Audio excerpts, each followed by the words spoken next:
Bakit mas madaldal ka ngayon? Dahil mo sa inyo. Ano ba meron? Anong meron sa akin? Daldal niyo po eh. Mas relax ka sa Kaya akin. po yung mood. Mas nakaka-relax ako. Nakaka-relax ako kasama. Mas format parang pares tayo ng ng vibe. Pares lang tayo. Kaya siguro nagkakaunawaan tayo. Nagkakaunawaan ang ating damdamin. So what's your feelings? The city's screaming.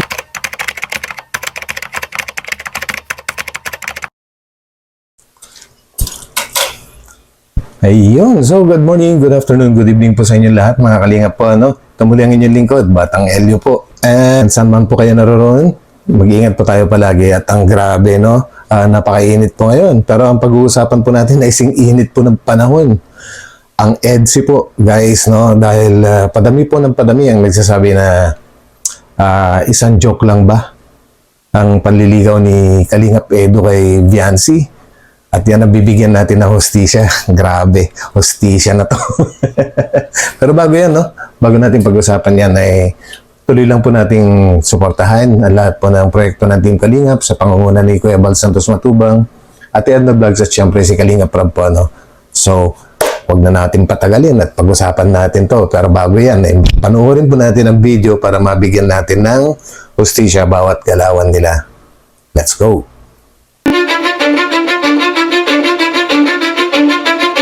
I don't give a fuck what you say.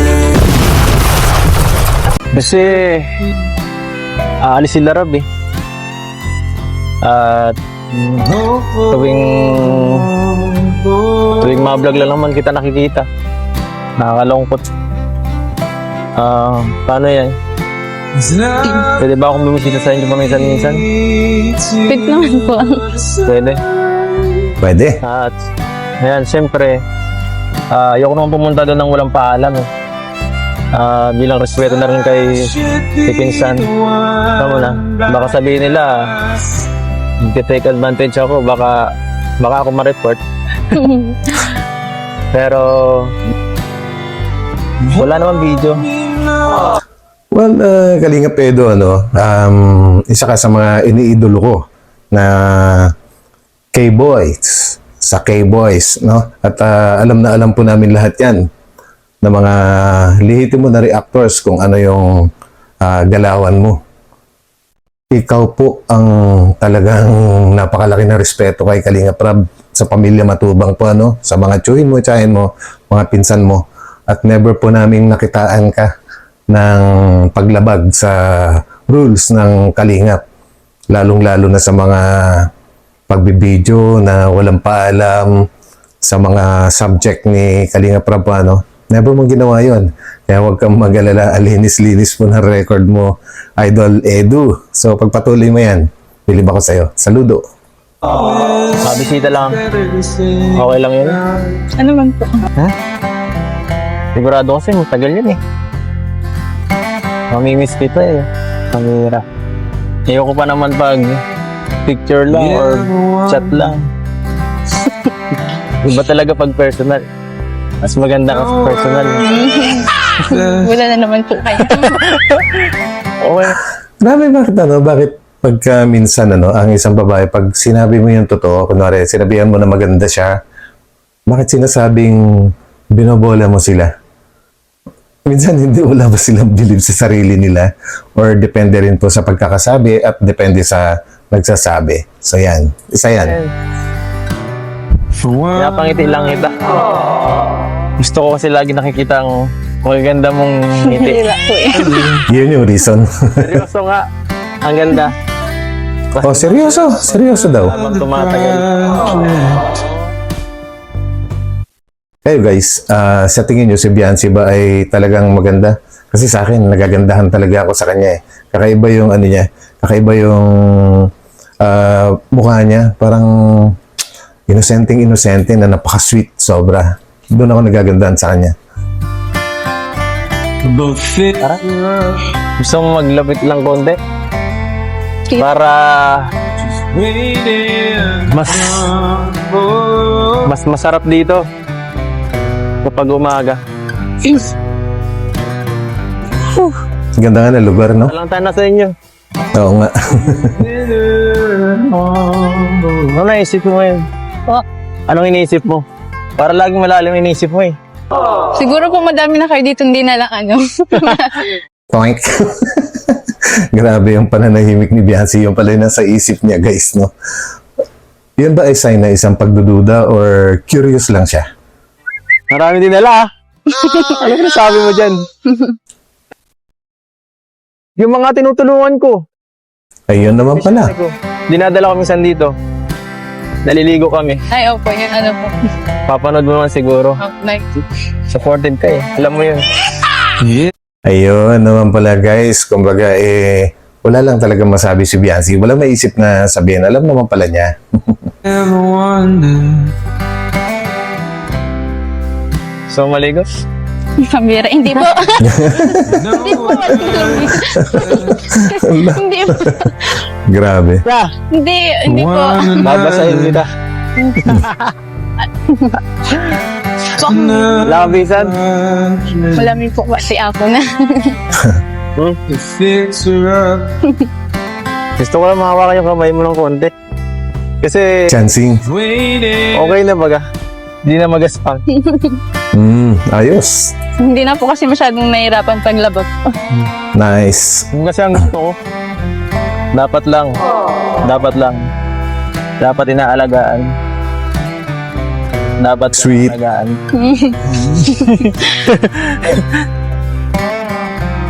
Gusto mo yun?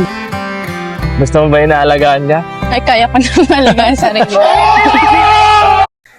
Independent siya, guys. Nakakabilib. Independent si Biancy. Ayun mo yun, nag-ano, volunteer na ako eh. Bihira lang ito. Tanda ko na Bihira. po. Tanda ka. Tanda na raw siya. Ay, matanda ka na. Tanda ka na, pero alam mo yun, marami din ako inaalagang matanda. Sige pa, idol. Maghanap ka pa ng irarason mo. Kaya mo yan. Lahat basta nangangailangan. Basta kailangan ng tulong ko. Kaya nga, Di ako- believe ako sa inyo eh. Bilib ka sa akin. Bilib siya. Bakit naman? Ang bait nyo. Bait. Totoo yun. Sipag. Ano pa? Ano pa? Ano ka? Ano meron? Ano ba? Meron ba ditong... Ito ka naman. Pero kapansin-pansin, guys, no, si Biancy, kumbaga, hindi siya komportable pag dalawa lang sila ni Edo na nag-uusap. Alam naman natin, may kasama sila, no? Kung sino man yung may hawak ng camera, siya yung kasama nila. Pero nasa malayo po yung mga ibang K-boys. Kaya siguro nahihiya siya pagka silang dalawa lang. Alam naman natin, sobrang mahihain si Biancy po, no? Malayo ka nang lumalayo. Paano ako makakalapit? I wanna get Lapit ka po. Ikaw mas malapit. with you. So what? Sino bang mas mo? Secret po. Secret? In this world gonna get right. Secret. Hirap naman nun. Wala bang clue? Kahit konting clue lang. Para Kayo, guys, alam niyo kung sino? Ako alam ko eh. makupakan ko yan. Oh, Never wonder if these last. Hindi mo ako tatanungin. If these last. Nandiyan lang yun sa tabi-tabi. given. One another. Tabi-tabi lang. Tabi-tabi po. Saan po? Wala ba ikaw? Sus! Grabe, ayaw pang diretsuhin, guys. Bigas yun muna. Wala namang ibang katabi. Yan si Nay. Ano po? Pwede mo ba po kayo? Gusto ko lang yung ganito. tahimik. Enjoy lang. Kwento-kwentuhan ng konti. Simple lang. Ng konti. So what you feel Diba, is sarap? city screen. Huwag mo kung titingnan ng ganyan. Paparang yung tingin ng ganyan. Huwag mo kung titingnan ng ganyan. Minsan di ko maintindihan si Idol Edu eh. Pag tinitingnan siya, ayaw niya. Pag ayaw siyang tingnan, sabi niya, tingnan mo naman ako. Napakit siya. Napakit ka eh. Anong gusto mong gawin ngayon? Okay na pong ganito. Okay na ganito. Tara. Lakad. Lakad-lakad tayo. Tinatabingan mo. Ba't ka nahihiya? Ano ba?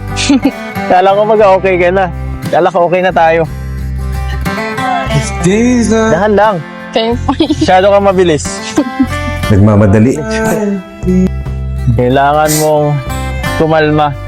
Hindi ka pa rin ba nakakaano sa hiya mo sa akin? So yun guys, sabi ko kanina, no, talagang nahiya pa rin, hindi pa rin komportable si Viancy na silang dalaw lang ni Edu yung magkasama at nag-uusap ng ganito, lalo ng kanilang pinag-uusapan. Ang tinatopic ni Kalingap Edu ay tungkol sa ligawan na mga bagay-bagay po, ano. So, hindi komportable si Viancy doon.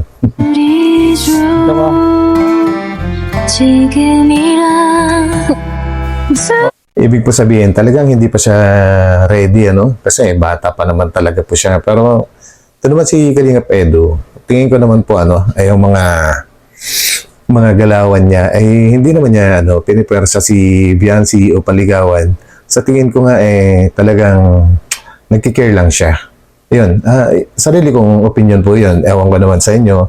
Pwede nyo pong isulat dyan, i-type kung ano naman po yung opinion nyo. Akin lang po yun, Pero pagdating ng araw, alam nyo, itong si Viancy, ideal girl to eh. Kumbaga, napakaswerte ng magiging boyfriend po nito kasi, siya napaka-independent na tao, tapos bata pa marunong na magnegosyo, maganda, sexy, at nag-aaral din. Sana makatapos din po siya, So yan. Ako kumain. Nahihiya ka? gonna get too close, gonna get it right now. Dapat sanay ka na. I wanna push all the limits with you. Uumayin kita ngayon. Sampo ako. Di mo kasi ako pinapansin pag naandun tayo at may mga kasama tayong iba. Ang hirap. Ang hirap kunin ng atensyon mo. Feelings, Dapat tayo lang talaga. city's Mahirap kunin ng attention niya. Yun ay isang sign na hindi pa talaga nakahanda si Viancy na pumasok sa mas malalim na relasyon, no? Hanggang pagkakaibigan lang muna siya. Yung ganun po, kaya meron siyang nilagay na pader sa pagitan nila ni Kalingap Edu. Yan po. feeling we're not coming home tonight. Dapat tayo lang talaga. We're living quick in this world, gonna get it Ay, tindihan mo yun. right now. Sino tinitingnan mo dyan? Sa akin ka lang mag-focus. Hintay na po ata sila doon. Balik na tayo. Mamadali talaga. Hayaan mo sila. Huwag mo silang pansinin. Matatanda na yan. Tara na. Ha? Tara na. People talk and tell what you wanna hear now. Wala ko hawakan. Tara na po. Tara. Kamusta po? Ano kumusta? Walang masabi. Ito, iniisip ka. We're living quick in this Iniisip ka. world, gonna get it Sakit sa ulo. right now. We only need the two of us together. Thank you po. We only Yan. Ikaw talaga, layo ka ng layo. Paano kita maririnig? Napakalayo mo. Maririnig mo yan kung matalas ang puso mo, yung puso mo makakarinig. So, ano gusto mong pag-usapan? Kwentuhan naman tayo. Yun. Para mas, siyempre, mas malaman ko kung anong gusto mo. Maliban sa akin. Joke. Ayan yung mga salitang joke po, ano. Kumbaga, actually, yung iba tinanggal ko po eh. Yung pagsasabi ni Kalingap Edo ng joke. Pero pag-uusapan po natin yan maya-maya. Kung ano ba ibig sabihin ng joke. Bahala ka. Kwentuhan tayo dito buong gabi. Hanggat di kita nakikilala ng mabuti. Beyonce. Alam mo, nasapin mo naman ako. Magpapabebe na ako. Bahala ka. Nasapin mo ako. Hindi ako magsataram. Kamusta po ang pag-scout niyo? Pag-scout ko, yun lang na ano mo. Ayoko na Po, nun. lagi po kayong ano. Ha? Lagi po kayong nag-scout. Lagi ako nag-scout. Opo. Paano mo alam yun? Nakikita ko po, lagi po kayong may upload. Like kung i-upload. Sa bagay, alam mo naman yun eh. Nakasama ka nun isang beses. Okay lang. Pero malungkot. Malungkot pag palaging ikaw lang. Mas masarap. Mas masarap Nagpaparinig. ka may kasama. Nakikita ko po, nakasama niyo na po baga si ano? Si Romel po. Ayoko na. Gusto ko iba. Diretsahin na. Gusto ko. So yun guys, no, kung napansin nyo po, kanina, nung nandun sila sa tabing dagat talaga, sa may dalampasigan banda, no, ang mga topic ni Kalingap Edo tungkol sa pag-ibig, yung mga ganyan. Kapansin-pansin na hindi interesado si Beyonce, kaya hindi halos nagsasalita, hindi sumasagot. Pero sa mga ganitong usapin po, ayan, makikita po natin na game siya sa pakikipag-usap. Kumbaga, talagang hindi pa siya talaga ready. Yan, paulit-ulit. Gusto ko yung crush ko.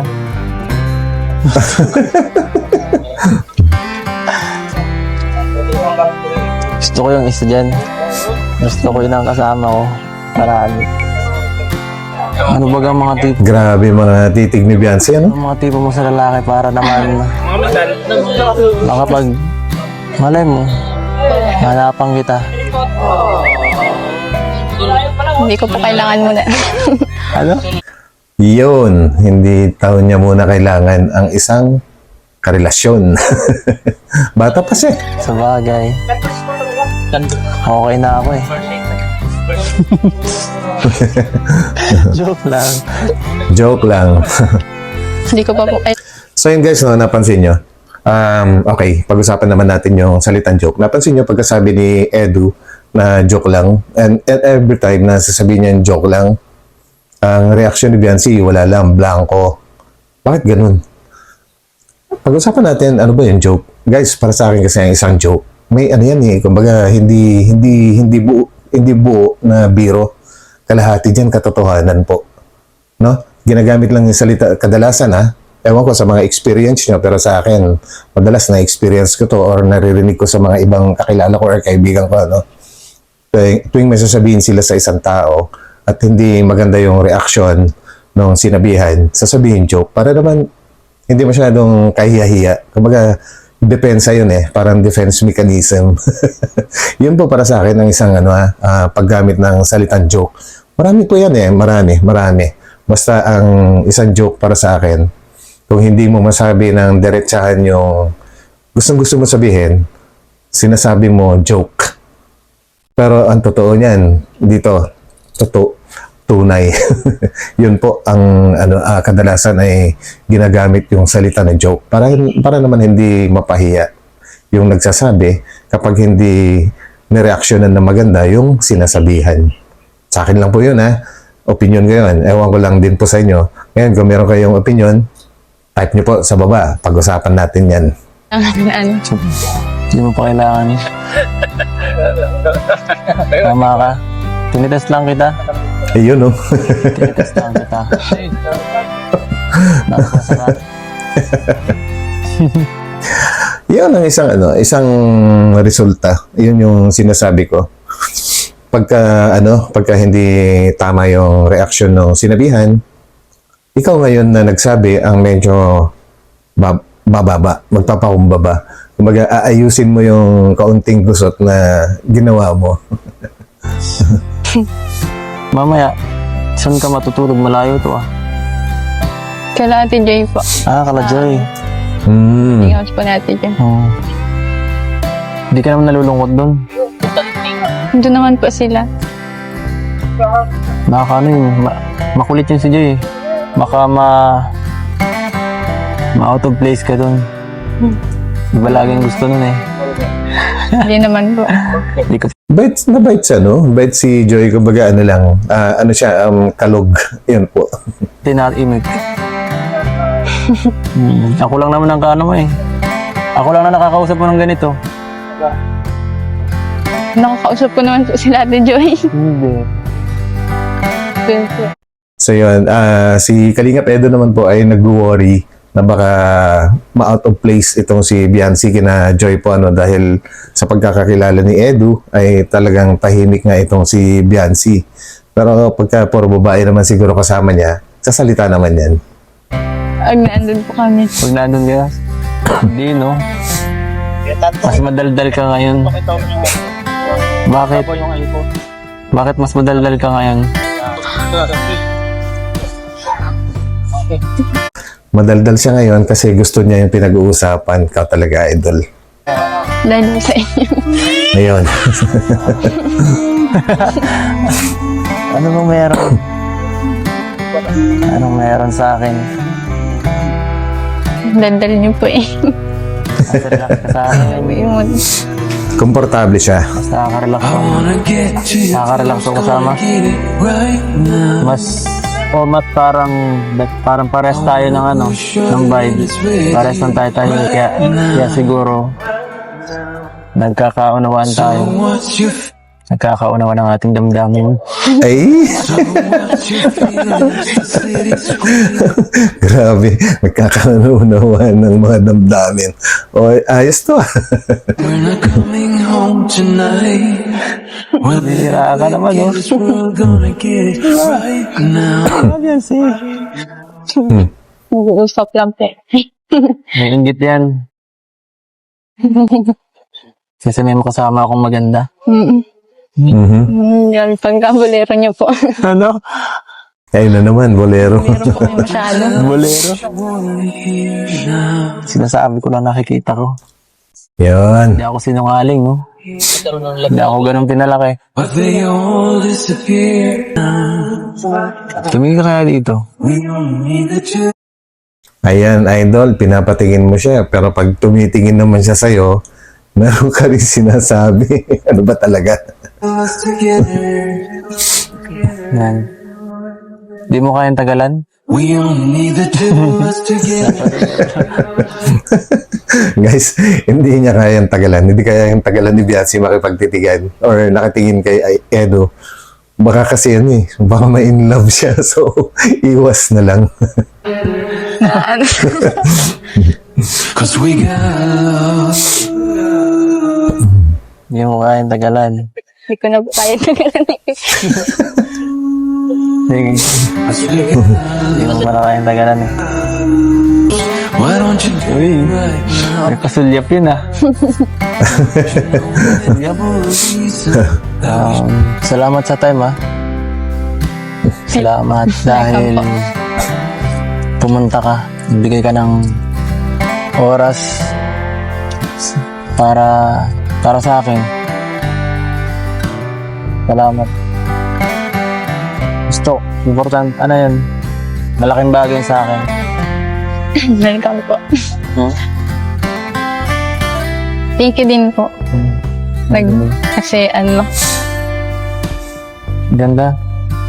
dito po para pong nakakapagpahinga na din po ako dito. Hindi ka nakakapagpahinga ng ito. Doon po sa bahay, nagtitinda po kasi kami eh.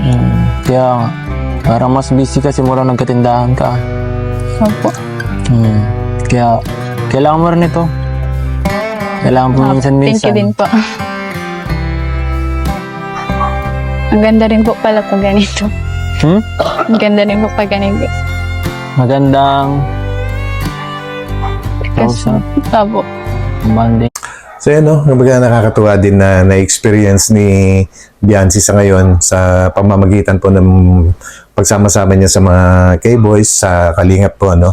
Na nakaka-experience siya ng iba-ibang bagay, nakakalabas siya, kumbaga napapalayo naman siya doon sa kanilang lugar.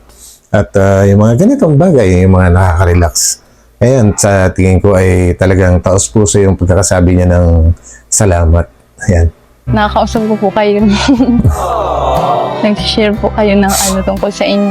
Mas nakikilala ko po kayo. Yun. Yun yung alam ko na gustong-gusto ni Biancy. Yung talagang makilala niya ang isang tao ng lubusan. Kaya siya ilag pagka hindi niya masyadong kilala isang tao. No? Akala ko po kasi noon sobrang tahimik niyo po. Tsaka Hindi naman, kaya lang, siyempre, medyo pili lang siguro ng konti. Ang mga taong pinag-openan ko, kaya, yan, ikaw, medyo feel ko ang vibe mo. Grabe yun guys, no? Totoo po yun na talagang si Edu, alam din ni yan, alam din ng mga K-Boys yan, nabihira nga daw siyang magsalita at makipagkwentuhan, no? Pangiting-ngiti lang. At ito nga, sinabi niya kay Biancy na, pagka komportable siya sa isang tao, doon lang siya nag-open up. And grabe yun. Ibig sabihin, talagang komportable siya kay Biancy kasi nakahanda siya na, ikwento yung kanyang totoong pagkatao, no? Grabe yun. Anong pakiramdam ko sa'yo? Ayun, no? Magaan. Sana okay lang sa'yo. Na i-share ako paminsan-minsan at Okay yan sa kanya. minsan puro kalokohan. Minsan, sweet naman. pinapasaya niyo po. Pero, At least si Kalingap Edu, versatile. Kumbaga, hindi boring. Hindi puro jokes, hindi puro kalokohan, hindi puro seryoso. Kumbaga, lahat meron siya. So yun, hindi nakakasawa, no? always totoo. Ayun, ang importante. Sana, ikaw din. Rinig niyo yun, guys. Sabi niya, lagi daw siyang totoo. So, ibig sabihin, yung pag-joke niya ay may katotohanan din yan ang nilalaman. Kumbaga, ano yan na, sabi ko na kanina. Pwede mo na, maging open ka rin. Willing mo na akong makinig. Ayun. Dito lang ako. Kung gusto mong, may makausap ka minsan-minsan, kapag pagod ka, medyo may nangyaring, mabigat na, na problema or isipin, pwede ka naman tumawag. Gusto mo nga. Grabe guys, grabe yung ngiti ni Biancy habang nakikinig. Kumbaga, gusto niya yung naririnig niya. Gusto niya talaga. Ang pakitin sa inyo kahit malayo yun. Malayo po na. Okay lang. Thank you po. Yan lang. Hindi mo na kailangan salamat yun. Kasi friends naman tayo. And hope we know when Thank you din po kasi simula po nung una tahimik po talaga. Ngayon Ngayon, medyo bukas na. opo, medyo nagiging na din po. Mabawasan pa natin yan. Gusto ko pa mas marinig ang boses niya. Siyempre, mas mapalapit. Maalis na po ata sila, nara na po. Bitin. Tara na po. Ano sila? Nakakainis, bitin. Parang bitin ako dun Sunod na nga lang. Oo nga. fix her up. Hatid na kita. Tara, hatid na kita. Waiting to crumble. So yun guys, no, sa tingin nyo, may tatanong lang po ako, ano, sa tingin nyo, may patutunguhan po ba itong relasyon nitong dalawa na bilang magkaibigan? Paki-comment na rin po. At ito naman ang aking opinion, no. Para sa akin, positibo. Meron. Alam kong seryoso si Edu, kaya lang, hindi niya pwedeng madaliin. Kasi, underage po underage si Biancy, napakabata pa. At may pangarap din ito, makatapos ng pag-aaral, no. May isaayos niya yung buhay niya kasama yung pamilya niya. Kaya, sa tingin ko, handang mag-antay itong si Kalingap Edu. Tingin ko lang yun na, ewan ko lang din po sa inyo. Kung ano man po yung masasabi nyo, comment down. So yan, guys, maraming salamat muli sa inyo sa pagsama sa akin, no? Ito muli ang inyong lingkod, Batang LU, and ingat po kayo palagi at kita-kita tayo ulit sa akin susunod na upload. God bless sa inyo. Bye!